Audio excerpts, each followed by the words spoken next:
நீங்கள் என்னைக்காவது ChatGPT கிட்ட ஒரு கொஷின் கேட்டு அதை ஸ்மார்ட்டாக ரெஸ்பாண்ட் பண்ணியும் நான் கேட்ட கொஷனுக்கு கரெக்ட் ஆன்சர் இது இல்லையே அப்படின்னு யோசிச்சிருக்கீங்களா? நான் இப்போ how many sick leaves do I have அப்படின்னு கேட்டிருக்கேன்.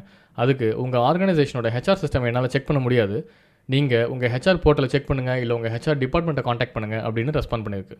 இந்த ஆன்சர் ஸ்மார்ட்டாக இருந்தாலும் நான் கேட்ட கொஷனுக்கான எக்ஸாக்ட் ஆன்சர் இது கிடையாது. ஏன்னா எல்எல்எம்ஸ்க்கு என்ன தான் massive set of public knowledge இருந்தாலும் அதால் நம்ம ஆர்கனைசேஷனோட இன்டர்னல் டாக்குமெண்ட்ஸை ஆக்சஸ் பண்ண முடியாது. பட் எல்எல்எம்ஸ் ரொம்பவே பவர்ஃபுல். இப்போ எல்எல்எம்மோட அந்த மேசிவ் பவரையும் என் ஆர்கனைசேஷனோட இன்டர்னல் டேட்டாவையும் கம்பைன் பண்ணி என்னால் பவர்ஃபுல் ஆப்ஸ் க்ரியேட் பண்ண முடியும். அது எப்படின்னு தான் இந்த வீடியோவில் பார்க்க போகிறோம். Let's get started. Hello everyone, welcome to applied with AI.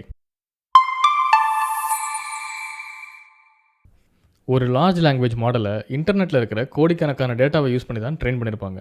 இது எல்லாமே பப்ளிக்லி அவைலபிள் டேட்டா.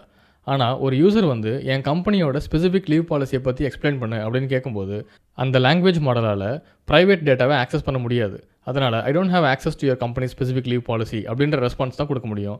அப்படி இல்லைனா ஒரு இன்கரெக்ட் ஆன்சரை இதுதான் கரெக்ட் ரெஸ்பான்ஸ் அப்படின்னு ஹலூசினேட் பண்ணி ஒரு ராங் ரெஸ்பான்ஸை கொடுக்கும்.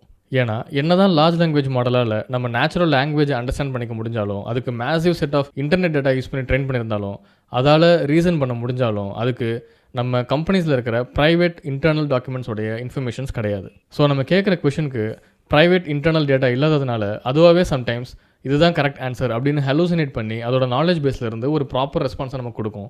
இப்போ சப்போஸ் நான் எல்எல்எம் கிட்ட ஒரு இன்டர்னல் டாக்குமெண்ட் சம்மந்தப்பட்ட கொஷின் கேட்கும்போது என்னால் அந்த டாக்குமெண்ட்லேருந்து ஒரு டெக்ஸ்ட்டையும் எடுத்து அட்டாச் பண்ணி அனுப்ப முடியும் அப்படின்னா அந்த எல்எல்எம்மால் நமக்கு ஒரு ப்ராப்பர் ரெஸ்பான்ஸ் கொடுக்க முடியும். ஏன்னா நம்ம யூசரோட கொஷின் இது தான் அண்ட் அந்த கொஷனுக்கு ரிலேட்டட் கான்டெக்ஸ்ட் இது தான் அப்படின்ற ரெண்டையுமே நம்ம லாங்குவேஜ் மாடலுக்கு அனுப்புகிறோம். இப்போது லாங்குவேஜ் மாடல் அதோட natural language understanding and reasoning capabilities ரெண்டையுமே யூஸ் பண்ணி நமக்கு ஒரு ப்ராப்பர் ரெஸ்பான்ஸ் கொடுக்க முடியும். ஸோ இந்த மாதிரி டெக்னிக்கு பேர் தான் RAG, retrieval augmented generation. So ஆர்ஏஜினா என்ன அப்படின்னு தெரிஞ்சுக்கிறதுக்கு முன்னாடி நம்ம எம்பெட்டிங்னா என்ன அப்படின்றத கண்டிப்பாக தெரிஞ்சுக்கணும். இப்போ என்கிட்ட ஒரு டெக்ஸ்ட் இன்ஃபர்மேஷன் இருக்குன்னா, ஒரு சென்டென்ஸ் இருக்குன்னா, அந்த சென்டென்ஸை நான் ஒரு எம்பெட்டிங் மாடலுக்கு இன்புட்டாக கொடுக்கும்போது அது எனக்கு ஒரு நியூமரிக்கல் அவுட்புட் கொடுக்கும். அதை பேர் நம்ம வெக்டார்னு சொல்லுவோம். அதை ஒரு எக்ஸாம்பிள் வச்சு நம்ம புரிஞ்சுப்போம். என்கிட்ட 3 டெக்ஸ்ட் இருக்குது. I love ice creams, I like to have ice creams, the sun is very hot today. இப்போ இந்த 3 டெக்ஸ்ட்டில் ஃபர்ஸ்ட் 2 சென்டென்ஸ் சிமாண்டிக்கலி சிமிலர், ரெண்டுமே சிமிலர் மீனிங் வச்சுருக்கு, ஆனால் வேர்ட்ஸ் டோட்டலி வேறு, ரைட்? இப்போ இந்த 3 டெக்ஸ்ட்டையும் நான் ஒரு எம்பெடிங் மாடலுக்கு இன்புட்டாக கொடுத்தேன்னா அதோட அவுட்புட் ஒரு வெக்டார் ரெப்ரசன்டேஷனாக வரும்.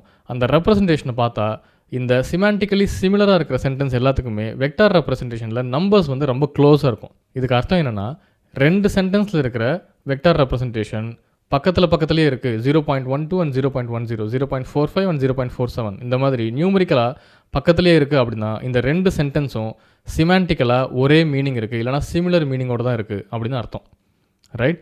இப்போ sun is very hot today அப்படின்ற சென்டென்ஸுக்கு வெக்டார் ரெப்ரசன்டேஷன் இந்த நியூமரிக்கல் வேல்யூஸ்க்கு பக்கத்தில் இல்லாமல் கம்ப்ளீட்டாக டிஃப்ரெண்ட்டாக இருக்கும். விச் மீன்ஸ் இந்த பர்டிகுலர் வெக்டார் ரெப்ரசன்டேஷன் ஃபர்ஸ்ட் இருக்கிற 2 சென்டென்ஸோட கம்ப்ளீட்டாக டிஃப்ரெண்ட்டான ஒரு சென்டென்ஸ் அப்படின்னு அர்த்தம். ஓகே, இந்த எம்பெட்டிங் அப்படின்ற கான்செப்ட் தான் ஆர்ஏஜியோட பேக் போன், ரைட்? இப்போ இதே விஷயத்தை இன்னொரு எக்ஸாம்பிளோட பார்க்கலாம். ஒரு user how many leaves do I get per yearன்னு கேட்குறாங்க. நம்ம பாலிசி டாக்குமெண்ட்டில் company offers 20 days of paid leave அப்படின்னு இருக்குது. இப்போது இந்த 2 சென்டென்ஸுமே பார்த்தீங்கன்னா மீனிங் சிமிலராக தான் இருக்குது. ரெண்டுமே லீவ்ஸை பற்றி தான் பேசுது. அப்போது இதோட வெக்டார் ரெப்ரசன்டேஷன் க்ளோஸராக இருக்கும், ரைட்? அதே மாதிரி இப்போ ஒரு user how to I submit my resignation அப்படின்னு கேட்குறாங்கன்னா அந்த டெக்ஸ்ட் இந்த ஃபர்ஸ்ட் 2 டெக்ஸ்ட்டோட கம்ப்ளீட்லி டிஃப்ரெண்ட். ஸோ அதோட வெக்டார் ரெப்ரசன்டேஷன் டோட்டலி வேறு மாதிரி இருக்கும். ஓகே, ஸோ நியூமரிக்கலாக பக்கத்தில் இருக்காது, ரைட்? இந்த கான்செப்டை நீங்கள் புரிஞ்சுக்கிட்டிங்கன்னா நம்ம ஆர்ஏஜி எப்படி ஒர்க் ஆகுது அப்படிங்கிறத இப்போ பார்க்கலாம். சப்போஸ் என்னோட ஆஃபீஸ்லேருந்து 2 டாக்குமெண்ட்டை சூஸ் பண்ணி அந்த 2 டாக்குமெண்ட்டை வச்சு நம்ம எல்எல்எம் கூட கம்யூனிகேட் பண்ணி ப்ராப்பர் ரெஸ்பான்ஸ் வாங்கணும்னு நினைக்கிறோம், ரைட்? ஸோ இந்த 2 டாக்குமெண்ட்டையும் நான் என்ன பண்ணுவேன், ஒரு ப்ரோக்ராம் யூஸ் பண்ணி இந்த டாக்குமெண்ட்டில் இருக்கிற டெக்ஸ்ட் எல்லாம் குட்டி சங்க்ஸாக க்ரியேட் பண்ணிப்பேன். ஒரு சங்க்லேயும் ஒரு 100 words to 300 words இருக்கிற மாதிரி, இல்லை ஒரு குட்டி பேராகிராஃப்ஸ் இருக்கிற மாதிரி நான் க்ரியேட் பண்ணிப்பேன். அப்புறம் இந்த ஒரு சங்க்கையும் நான் ஒரு எம்பெடிங் மாடலுக்கு இன்புட்டாக கொடுப்பேன், ரைட்? இந்த எம்பெடிங் மாடல் என்ன பண்ணும், ஒரு சங்க் ஆஃப் டேட்டாக்கும் அதோட வெக்டார் ரெப்ரசன்டேஷனையும் கொடுக்கும். ஸோ இந்த வெக்டார் ரெப்ரசன்டேஷனை நம்ம ஒரு வெக்டார் டேட்டா பேஸில் ஸ்டோர் பண்ணுவோம். ஓகே, ஸோ இந்த டேட்டா பேஸில் இப்போ நமக்கு சங்க்ஸ் ஆஃப் டேட்டாவும் ஈச் சங்கோட வெக்டார் ரெப்ரசன்டேஷனும் அவைலபிளாக இருக்கும், ரைட்? ஸோ இந்த டேட்டாவை நான் இண்டெக்ஸ் பண்ணி வச்சுப்பேன். ஸோ தட் ஃப்யூச்சரில் எனக்கு ஒரு வெக்டாரை சர்ச் பண்ணணும் அப்படின்னா இந்த டேட்டா பேஸ்லேருந்து நான் சர்ச் பண்ணி எடுக்க முடியும், ஒரு query பாஸ் பண்ணி. ஓகே, இப்போது நம்ம டேட்டா பேஸில் நம்ம டாக்குமெண்ட்டோட கம்ப்ளீட் வெக்டரைஸ்ட் இன்ஃபர்மேஷன் இருக்குது, ரைட்? சப்போஸ் இப்போ நான் ஒரு அப்ளிகேஷன் டெவலப் பண்ணிட்டேன், ஒரு சாட்பாட் அப்ளிகேஷன் டெவலப் பண்ணியிருக்கேன். அதில் ஒரு user can you explain my companies leave policy அப்படின்னு கேட்குறாங்கன்னா, ஃபர்ஸ்ட் அந்த யூசரோட கொஷனை நான் எடுத்து அதை ஒரு எம்படிங் மாடலுக்கு பாஸ் பண்ணுவேன். இப்போ அந்த எம்படிங் மாடல் என்ன பண்ணும், எனக்கு அந்த கொஷினோட வெக்டார் ரெப்ரசன்டேஷன் கொடுத்துரும். ரைட்? ஸோ இந்த வெக்டார் ரெப்ரசன்டேஷன் எடுத்துகிட்டு போய் நான் டேட்டா பேஸில் இதுக்கு சிமிலராக மேட்ச் ஆகிற என்னென்ன வெக்டார்ஸ் இருக்கோ அதெல்லாம் ரிட்ரீவ் பண்ணி எடுத்துகிட்டு வா அப்படின்னு ஒரு query எழுதுவேன். ஓகே, ஸோ இந்த கொஷனுக்கு மேட்ச் ஆகிற மற்ற வெக்டார்ஸ் எல்லாம் சர்ச் பண்ணி ரிட்ரீவ் பண்ணிட்டு வரும். ஓகே, ஸோ இந்த ரிட்ரீவ் பண்ணியிருக்க வெக்டார்ஸ் எல்லாமே நான் கேட்ட கொஷனுக்கு சிமிலரான மீனிங் இருக்கிற வெக்டார்ஸ். கரெக்ட்? ஸோ அதோட சங்க்ஸையும் நம்ம ஸ்டோர் பண்ணி வச்சுருக்கோம் ஆல்ரெடி.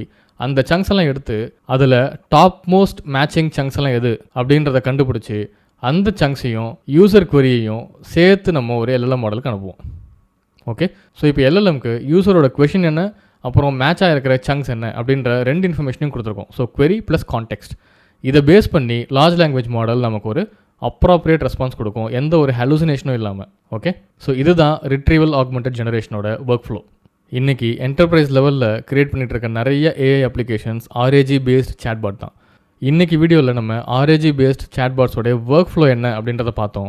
இதை நான் ஒரு பிளேலிஸ்ட்டாக போடலான்னு இருக்கேன். அடுத்தடுத்த வீடியோவில் என்ன பார்க்க போகிறோம்னா, ஒரு நோ கோட் சொல்யூஷன் யூஸ் பண்ணி கோடிங்கே இல்லாமல் எப்படி நம்ம ஒரு RAG சேட்பாட் க்ரியேட் பண்ணலாம் அப்படின்னு பார்க்க போகிறோம். அதுக்கு அடுத்த வீடியோவில் சிம்பிள் பைத்தான் ப்ரோக்ராம் யூஸ் பண்ணி ஒரு RAG சேட்பாட் க்ரியேட் பண்ண போகிறோம். அதுக்கு அடுத்த வீடியோவில் ஒரு ஏஜென்டிக் ஃப்ரேம் ஒர்க் யூஸ் பண்ணி RAG சேட்பாட் ஒன்று க்ரியேட் பண்ண போகிறோம். அதுக்கும் அடுத்த வீடியோவில் ஏஜென்டிக் RAGனா என்ன அப்படின்றத இன்ட்ரடியூஸ் பண்ணி அதையும் ஒரு டெமோவாக பார்க்க போகிறோம். ரைட்? ஸோ இது ஒரு கம்ப்ளீட் பிளேலிஸ்ட்டாக வரப்போகுது. Keep learning. All the best. See you in the next video. Bye bye.